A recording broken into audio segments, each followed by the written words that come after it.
Today on Singles Court. I'm listening. I'm a good listener. So what happened was... Howard's copping a plea for mercy since Debbie busted him for breaking the rules. Like she stepped out of the police car. Were you in the back of the police car arrested? No, I'm a cop. She gave me a ticket. He was speeding. I was not speeding. And Alex says it's all in the family. She's a little bit embarrassed about what her friends think about the fact that I'm living with my mother. But Donna thinks he's keeping Mom on what's really going on. Why can't she help you take care of your mother? She doesn't want somebody in the house traipsing around.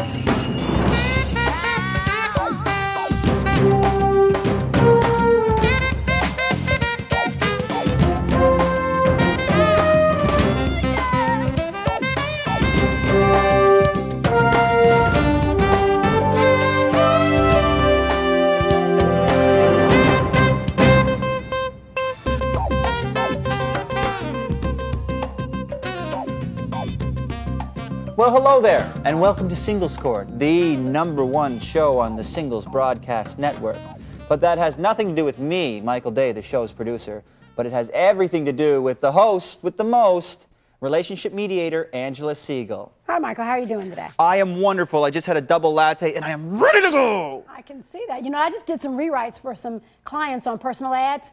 I really put them in a good light. Great. Sounds like I ought to get started on yours as well. They're going to get lots of calls. Well, you need to help me. I need a lot of help. You do. But today's episode is not about me and my problems. It's about Howard and Debbie. Now, Howard is a factory worker, and Debbie's occupation we'll discuss in a moment. I'll let them explain it. And this is what Howard has a problem with. He feels that Debbie has withheld certain information about what she does. And I call this the case of I am what I am. Now, deal with it. Well, Howard, you seem to have issue with some occupational things, I guess, and I assume they're not hazards. So tell me what's going on. No, it's not hazardous. No, basically, what happened was I met her in a singles club. Some friends of mine invited me to a singles club, and I didn't want to go there. And I met her, and she didn't want to be there either. How do you know when I didn't want to be there? No, look, who's telling the story? Don't give me attitude, please. Okay, I'm talking. Okay. Thank you. All right. So what happened was we met at the singles club, and we decided to start dating after that. So we decided to meet at a restaurant later on. Yes, we decided, and then we spent about a week going to the restaurants and stuff like that. And just meeting very casually. I paid. And I paid. Look, it wouldn't matter to me who just so paid, you know, okay? Just so you Even paid. if you paid the whole thing, knows I paid, we split okay? the bill. I paid. I know you did. It's not about that, okay? It's not about that. Well, I don't want her thinking that I'm what some, happened you know. was, during our dates or whatever at the restaurant, I would talk about stuff. I would talk about my life and you know, about my work and stuff. Because I work in a factory, right? I work in a factory of a furniture manufacturer. It's a really nice job. One of the problems I'd have before is that women would sometimes, you know, I'd say I work in a factory and they go, well, I'm not going to be with a guy who's going to get a car or anything. Did I do that? No, I know you didn't do that, but wait a second. Wait, no, let's get to what you did do. Let's get to what you did do. So what happened was, what happened? Okay. Let him. Can I finish my? Well, it depends. If you need to like get going here. I know. Well, I'm getting to it. Okay, I'm getting to it. So what happened was. Well, you know, I'd like the credit not to be rolling. Okay, thank you. Okay, but I'm getting to it. So what happened was. Okay, I tell her about my work. She doesn't tell me about her work, okay? I'm asking her questions. No, wait a second. Wait, I'm just not finished yet. I'm not finished yet. Because I was open, I was honest with you, and I was totally telling you exactly everything about my life. I want you to come over there, factory boy. Thank you. Debbie, let me ask you, because he's going on and on, okay? So you all met, you somewhat liked each other. You obviously had issue with the fact that you were paying for everything. Or your part. I didn't care. It didn't mean but you anything care to me. now. You didn't care then. Well, yeah, now. Okay, now you do. Wait, all of a sudden could start caring. Would you let the lady talk? You know what? I'm telling you. You talk too much. That's your I'm telling you. That door is going to see one little black lady walk through it, and it is going to be me. So you better chill, okay? Just give me a second. So let's get to the point where you all are having a conversation. He's telling you about what he does for a living. What are you doing? I'm listening. I'm a good listener. Okay, so you're pretty much not participating in that part of the conversation. Well, I'm telling him some things about myself, but yeah, I'm listening. He's talking. Okay. Like what? Okay, so you all are having a conversation at this point. What? Now, Howard, pick up the story from that point, not from the womb. Okay. From all that right. point. So what I'm saying is, I'm asking her about her work, okay? We're dating and stuff. I'm asking her about stuff. I'm telling her about my life. I'm telling her about, like, you know, college, about, like, you know, funny stories about me and my pals, you know, smoking weed. Tell us some of that funny stories. Tell us some of the funny stories. No, I can't tell them now, can I? I introduced her to my family. I I introduced her to my friends, okay? I introduced her to my family. Okay, but my mom's really I'm missing sick, something. okay? Howard, and I introduced her to my mom. Howard, help me to understand the part you're mad about. You're going through this big, long speech about what you've told her. We get the gist of that. I'm telling her about my life, and she's not saying anything about her life, okay? So that's I'm asking her questions about her job, and then all of a sudden I'm getting nothing. Listen. I'm telling all my friends about her. I pay my rent. It's not about I own my car. whether you pay the rent. I paid for dinner. I paid for dinner. I could pay for dinner. You did not pay for dinner. I paid for dinner. This is the part where, you know what? I really wish there were a hole in the bottom of that stand. Because then I push the button right here. Yeah, let me It's tell him. you. It's both of you. It's him. It's her. him. It's both of you. She is not being honest.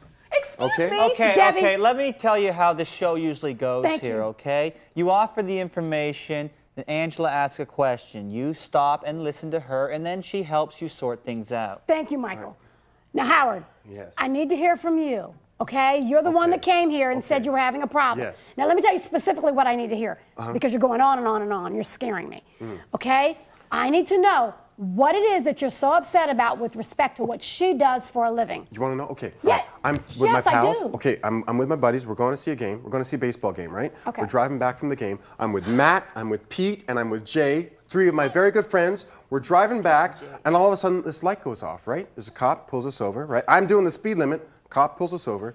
I'm sitting there, pulling out my license and stuff, and my buddy Jay turns to me and says, "Hey, man, psst, that's your girlfriend, man." Like, she steps out of the police car. Were you in the back of the police car She gives me a ticket. No, I'm a cop. She gave me a ticket. He was speeding. I was not speeding. I was in the. You were and not only that, she speeding. pulls me out of the car in front of all my I friends did not pull you and out of the car. ridicules me. I did not pull you out of the car. You pulled me out of the car. I didn't pull you out of the made car. me feel like an idiot. I didn't pull him out of the car. Debbie. We stepped out on the curb. Okay, I don't care about that.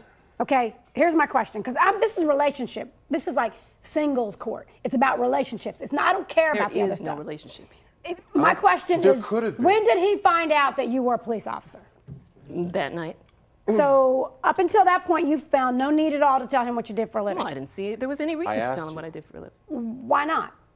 Well, number one, I when mean, we were how- talking. Okay, wait. When we were talking No, about. wait a No, minute, wait. you- No, you wait. You know what?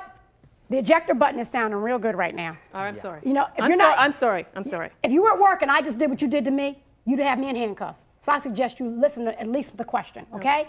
The question is, at what point did you think it was not necessary to tell him what you do the majority of the day, which is work? Okay. When we first started going out, when we started talking about this relationship thing and getting more intimate and whatever, he did in the first week that we were together ask me what I did for a living. And you told him? I told him that, hey, I pay my own rent, I pay my own way, you know, everything's cool, I don't do anything illegal, doesn't matter. Let's just be happy. You know what? Would you accept that answer from somebody else?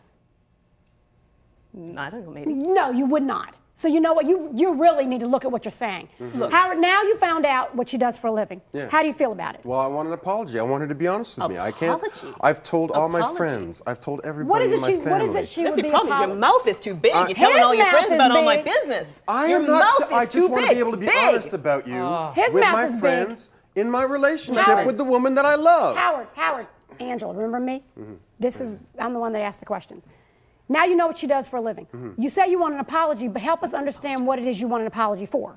For lying and for not I did being not honest lie. with me. I was for making me look like an idiot in front of my friends. For giving me a ticket. His friends. It's always and about also, his friends. You know what this I is got about? a ticket from somebody who, I'm sorry, but cut me some slack. Right? breaking We're the dating. law. You know what? I've heard enough. right. That's it. I'll be back with my resolution. Call the police. I will.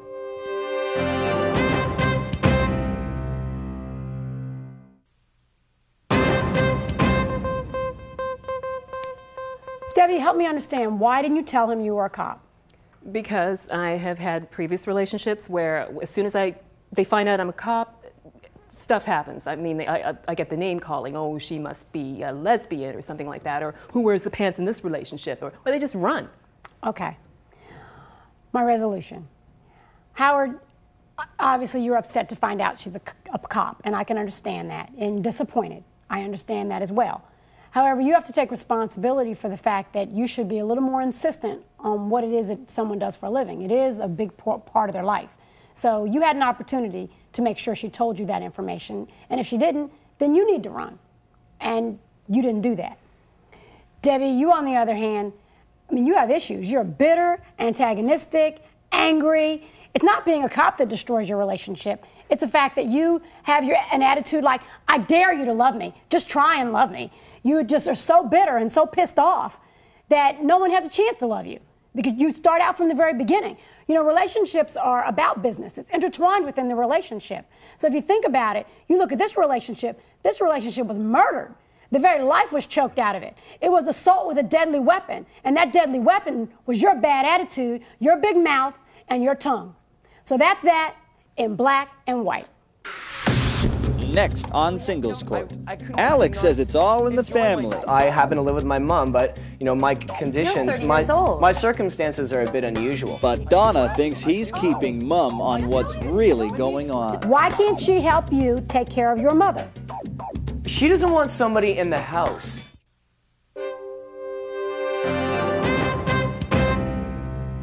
And Singles Court is back on the Singles Broadcast Network, and we've restored the order somewhat. Thank goodness. Those two? Okay, but we have a new couple in our studio, and they are Alex and Donna. And they are both in marketing, and as a coincidence, they met at the market. Now, they met at a convention a few months ago, and they really hit it off. In fact, they fell in love. And Alex's problem is he still lives at home. Now, Donna wants him to leave the nest and join her in the love nest, but Alex is a little hesitant. So I call this the case of mama's boy or mama's toy. Well, Donna, it sounds like you have issues that he's living under the bosom of his mother. So what's the problem? Well, there wasn't a problem at first. I mean, everything has been going really, really well, and we fell in love in New York City at this convention and just enjoyed each other's company. But when we got back home, things started to get a little weird. My friends kind of felt it was weird that he was... Okay, but he lived with his mother when you met him. You knew that. Yeah. Ever since from the start, she's known that I live with my mom. Okay, so when did it become a problem? Shouldn't really come as any surprise to her. Well, it started to become a problem when... The problem was we were hanging out with some of her friends. You know what? Are you a ventriloquist? No. Because I asked you a question, for some reason it came out of your mouth. Well, she doesn't seem to want to tell you what the problem is. Okay, the problem is why that she's a little bit embarrassed about what her friends think about the fact that I'm living with my mother. I know that she thinks it's unusual. What do you think? Well, I think it's fine. I mean, I know that you're supposed to leave home by the time you're in your 20s. I happen to live with my mom, but you know my conditions, You're 30 years old. My circumstances are a bit unusual. Anyway, she's always embarrassed that her friends think that it's unusual and look down on it. So, okay, what would your circumstances be? Because, you know, let's compare you with other people like you. Well, I'm a single child, and my dad died 3 years ago, and ever since then, my mom's experienced depression. As well, lately, the last few years, she's suffered from Alzheimer's as well as shown symptoms of arthritis. So you're there to take care of her? I'm there to take care of her. Okay, well, you can see that, Donna, that's admirable. I mean, everyone says if a man loves his mother, then he'll love you too. And by all means, I'm not knocking that. Okay, so what are you knocking? Well, what I'm knocking is that last month, for example, we were out on 10 different occasions, and he was called away to do something for his mother. 10 different occasions? Yeah, 10 different occasions, because So I started to keep you were track. counting. Okay. Are you making a list? I was keeping track, and I was 10, counting. do you blame her? I mean, at 10, 10's a lot. Okay. The last time was the final straw. It was a very close friend of mine's stag and doe, and he didn't show up to the party. What's a stag and doe? It's a big party before a wedding. Thanks. Okay, go ahead. So, you know, these were people that I'd grown up with. It was a really important day for me, and he couldn't make it. She experienced a tremendous flare-up of her arthritis. Who's she? Your mother? My mother. Okay. And But she you see, called the me thing in extreme pain. She could not even handle a cup of water. I had to go take care of her, and I love you. It's not that I don't want to be there for her. I want to be there for her. I can take care of my mother. But here's my question. You understand that he wants to help her, right? Yes. Okay. Now, Alex, help me understand why you won't allow her, the person that you say you love, to help you take care of your mother. Exactly. Okay, I'm not sure what you're saying. Okay, here, look at me and I'll tell you. It's a question. Okay. Why can't she help you take care of your mother? Okay, my mom is very proud all right? And she doesn't want somebody in the house traipsing around that she doesn't know, okay, that while she's like, I have to bathe her, Well, I have Alex, to feed her, I have to take a spoon and actually serve it to her mouth sometimes when her flare-ups are really... Anna, I could help you. Alex, that's what I'm talking about. No, I know, but it's not about you. Sorry. Okay, when I ask the question, the best way to get a resolution is for you to give me an answer. Okay. Now the question was why she could not help you. My mom's very proud. Okay. And she doesn't want somebody around the house. Okay, so your mother with Alzheimer's who doesn't really know who's who. She hasn't met her. I've told her about her, and I've told her that she's really, you know, a great woman, and my mom's very happy that I've met somebody that I love. Okay, well, let's go back to the question.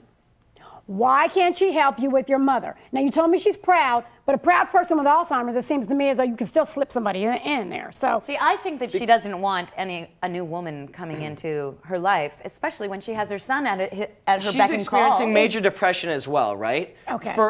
It's like a nest, you know? You don't bring somebody into the nest that's never been there before unless you want it there. And she doesn't know her. It's my relationship. But we're in love. I know. I don't understand I how know. that- I just don't want to have to infringe that on my mom. you know what? I tell you what. She doesn't understand because she's...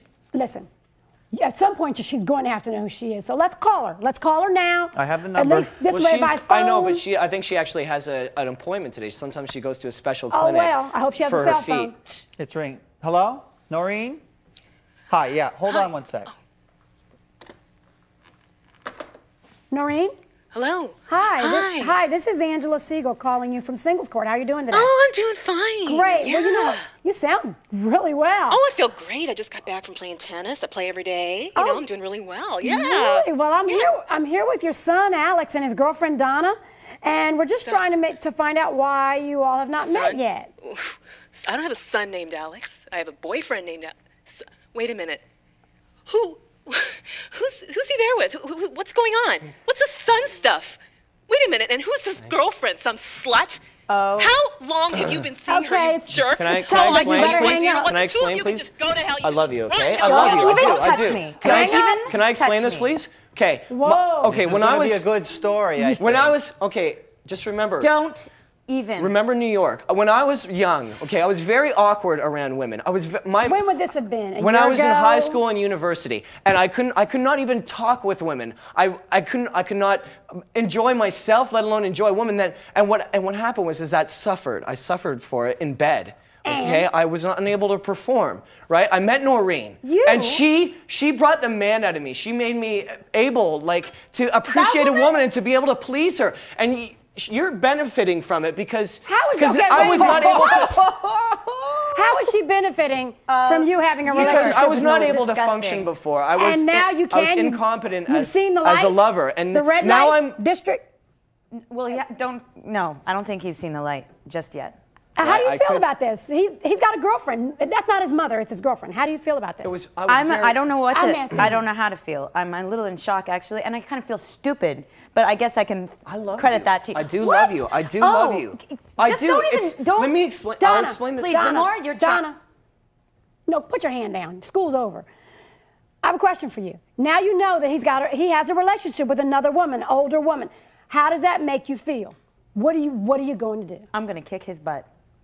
I was going to end it. Well, I you know was what? going to end it, but I just Guess want to do what? it slowly. I don't think you're going to have to. I think you're there.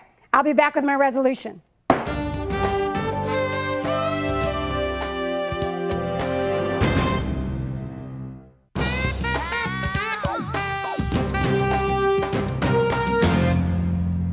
Well, the other woman, my mother, please. Donna, I hope you see the writing on the wall. It's loud and clear. It reads, two-timing liar. All I can say to you is there's not a relationship in the world that is worth inciting violence. And as far as kicking his butt, he's not even worth it. Keep your feet on the ground. Alex, I mean, let's think about this. There's never a time when having a relationship with two women is for the benefit of either woman. It's for your benefit. And there's no way in the world you're going to convince me that that was in her best interest. And I hope that you're not stupid enough to try and convince yourself of that either. It was very immature, and it was an obvious, just total disrespect to the relationship. You know, relationships on both parts have to have a mutual respect. And in this case, Alex chose to totally disregard the feelings of not only you, but Noreen as well. You have to think about this and say overall, what has happened here? Well, what's happened is Alex has dug himself a deep hole, jumped in it, and I say the best thing to do is just throw dirt on it. Keep throwing dirt on it. You don't even deserve a burial. You really don't. But if you must have a marker, let's think what the epitaph should say. It should probably say something like this. Here I lie because I lied and lied and lied. So lay there and rest in peace, along with the relationship. And that's that in black and white.